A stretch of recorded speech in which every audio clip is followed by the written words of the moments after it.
Hey all, Carpetbagger here, coming to you live from the South. More specifically, Helen, Georgia. And Helen, Georgia is a town with a very fascinating history. Now previously, this was an asbestos mining community. Yes, they mined asbestos. Back in the days when people thought that asbestos was the bestest. Then later, it turned out that asbestos was not the bestest. In fact, asbestos turned out to be the worstest, as it caused horrible things to your body, such as mesothelioma. So the asbestos mining ground to a halt, and the community was like, well, what do we do now? Our entire economy is now based on a toxic, carcinogenic material that kills everyone. We're probably going to need to come up with a new solution. So some of the World War II veterans in the community made a suggestion. When they had visited Europe during World War II, they admired the beauty of the area known as Bavaria in Germany, and they suggested that they bring a little bit of Bavaria back to America, and they enforced building codes that all buildings in Helen had to look like they were from Bavaria. They had to stick to Bavarian building codes, and this would bring in tourists. And it did, and it still does, and now it is a little tourist town, a little piece of Germany in the Georgia mountains.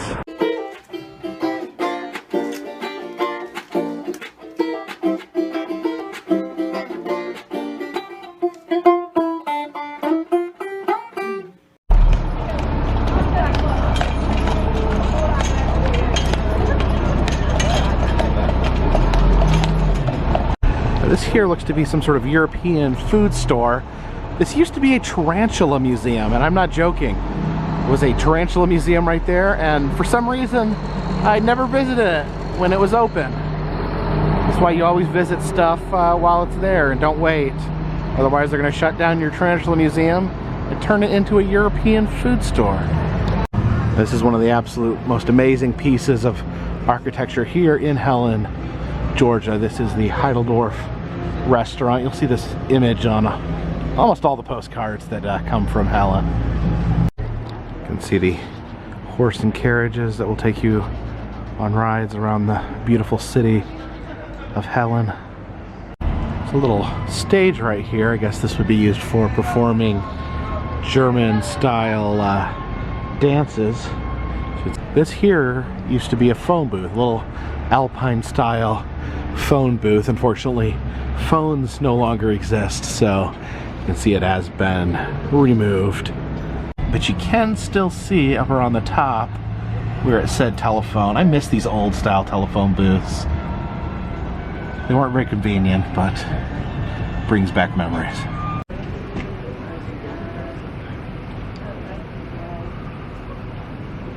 You can see a lot of the detail here. The Bavarian carvings around the window. Happy German man there. German people are always happy. Looks like this window would have normally been serving delicious food, such as burgers, corn dogs, and hot dogs. Oh, look at that. This dog here is running away with a string of wieners. It's a little German fellow. He's chugging down his Coke. He's got his wiener, and he is he's in pure heaven right there.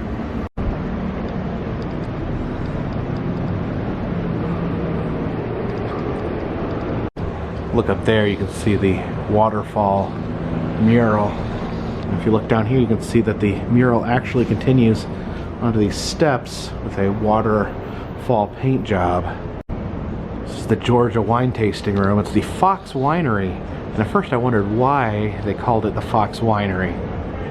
And then I saw that they had an actual taxidermied fox in the window. Look at that adorable fellow.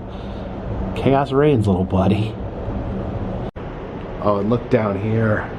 This wonderful little animatronic chef here. He's cooking up some delicious fudge there, eternally stirring the fudge in his little bowl there.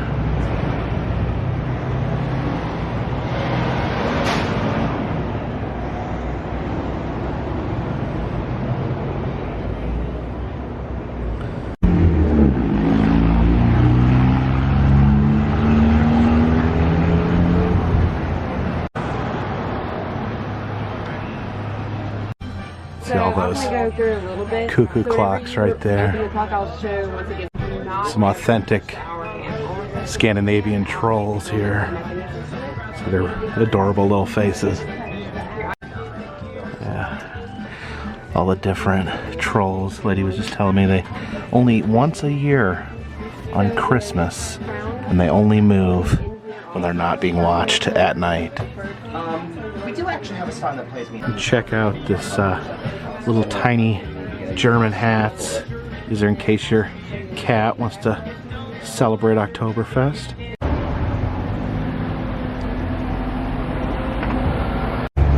Here at this shop, you can have your name on a grain of rice.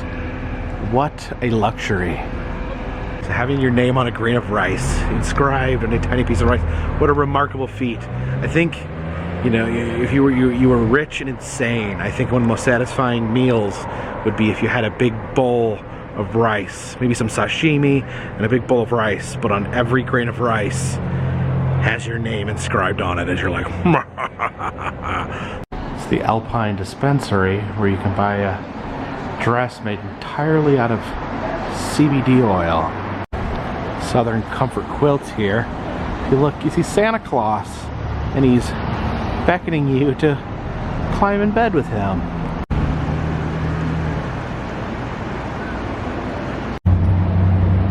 See some headless Germans there.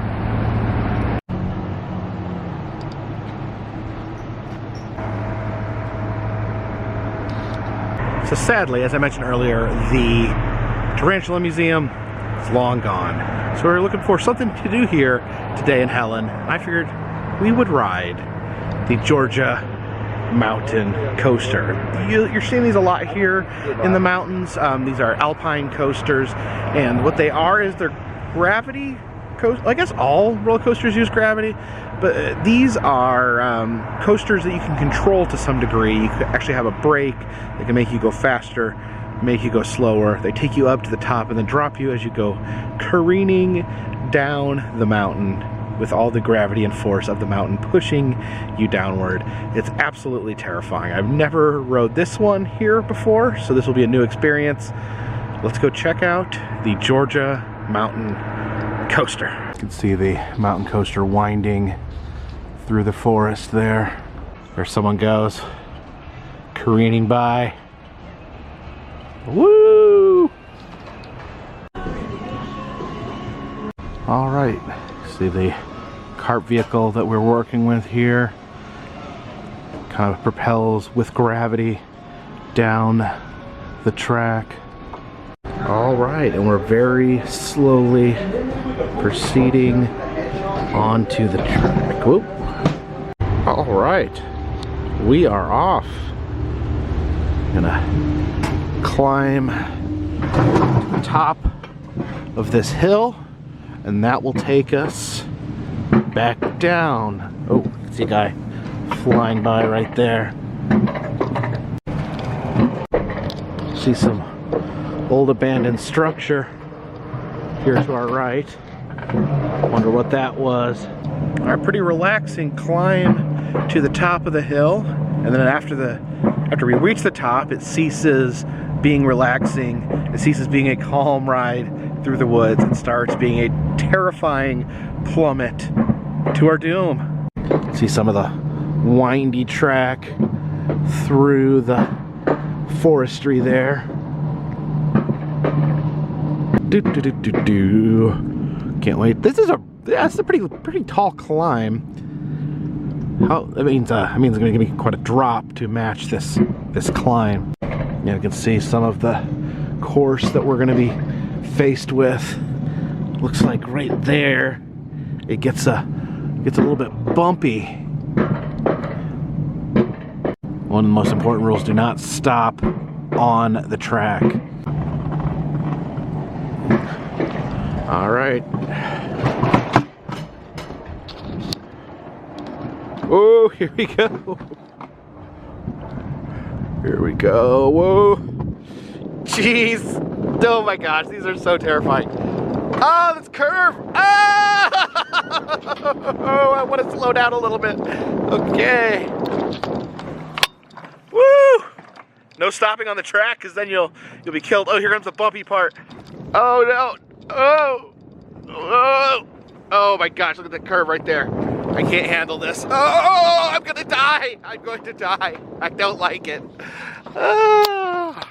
Okay, we've gotten to a nice. Slow down a little bit. Oh my gosh! Look at this corkscrew of death coming up right here. Okay, can't stop on the track. Can't stop on the track. We gotta proceed through the corkscrew of death. Oh my gosh, look at that. Oh, why am I doing this? Why? Why? Ah. Woo! Oh my gosh. Oh.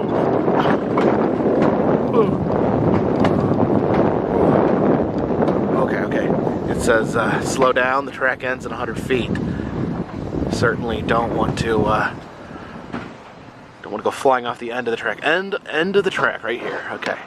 So that was the Georgia Mountain Coaster here in Helen, Georgia. And I'll tell you a little secret. These things are terrifying. I know they're probably 100% safe, but they feel like you're going to fly off. When you go around a curve, it really feels like it's going to whip you off into the woods. But I'm sure that has never, ever happened. And yes, I don't know if I should have the responsibility to make a roller coaster go faster or slower. I mean, if I just stopped, I would be rear-ended and killed. Then I would go flying off into the woods. No, I wouldn't go flying off in the woods. I'd just suffer trauma to my bones and organs. But everything went fine. I didn't fly off into the woods. I wasn't rear-ended. Had a good time here at the Georgia Mountain Coaster. If you like these videos, please check the interactive map in the description. I'll show you the different places I've been, different amusement parks, different roadside attractions, different museums. If you see some that I haven't been to, please leave a comment telling me where I should check out next. Also, if you'd like to help support the channel, consider buying a t-shirt, consider buying a custom smashed penny, consider donating to Patreon. A $3 or more donation will get you a postcard once a month. But for now, this one's in the bag.